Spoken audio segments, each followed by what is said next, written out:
And that's why I love the work that we're doing at Chickasaw Community Bank, because our mission is building better lives for everyone. And it's not just the bottom line. Yes, we are concerned about the bottom line, but as a CEO, a lot of decisions come across my desk every day. But a lot more decisions get made before they get to my desk. Usually if it gets to my desk, it's a big decision or it's a problem.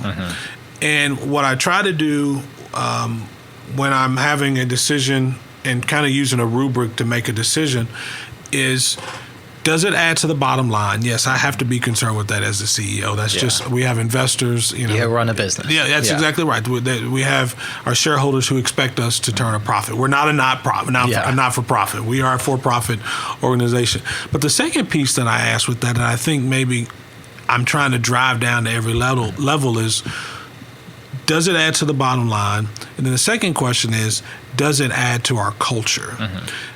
Culture is behavior. Values are ideas and thoughts and frankly, they're really, values are really ideas that you have. But culture is the behavior. And if something adds to the bottom line and it adds to our culture, that's an easy yes.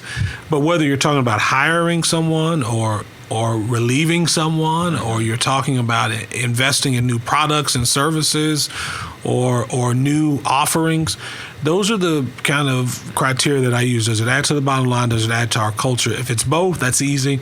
But usually it's one or the other if it gets to my desk.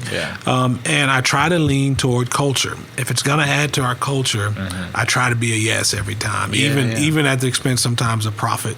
Right, because in the short term it's an expense, right? But in the long term, it's an investment. It pays off, and it's training your staff, and and probably it's taking a while for you to train yourself to be like, to not think of that short term. And like you mentioned, shareholders and the bank in general, I'm sure you've had been situations you've had to do a lot of explaining, and like, hey, this doesn't make sense right now, but in 5, 6, however many months or years, it's going to make total sense, and then you're on that building train. That's right. So I'll give you a great example of where that value system, culture, and bottom line really came into place. It was during this pandemic when we were faced with the idea of the PPP, which the payroll protection program, which got a lot of attention, which helped out a lot of businesses around the country after governments forced them to shut down. It was a new system. There wasn't even guidance on it. It was legislation that had been passed less than a week, and we had to decide if, in fact, we were going to participate in it. Even though there's no guidance, even though there was a lot of our team was hesitant, was reticent. And remind you, we're not immune from what's happening. People here had sick family members. They were scared about employment and kids being educated. I mean, we all had that going on. And so the question was, are we going to participate? Are we going to do it?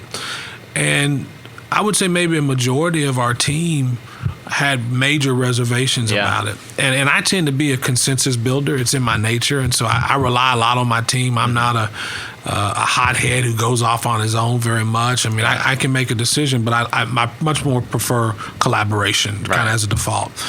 And I didn't poll it exactly, but I didn't feel like everyone was saying, let's go jump into this new program by the federal government, that by the SBA, that we have absolutely no idea how it's going to work, how we're going to get repaid, what's involved. And I remember, pausing and praying about it and just thinking, okay, if we're a community bank like we say we are, and our community is now in need, like we can be helpful, will this add to the bottom line? I hope so. I think it will. I got to believe it will, but there's a good chance it may not. Does it add to our culture? And I just thought if our employees are out there on the front lines helping businesses stay open, to grow, to survive, I think that's going to add. And sure enough, I can get emotional just thinking about it.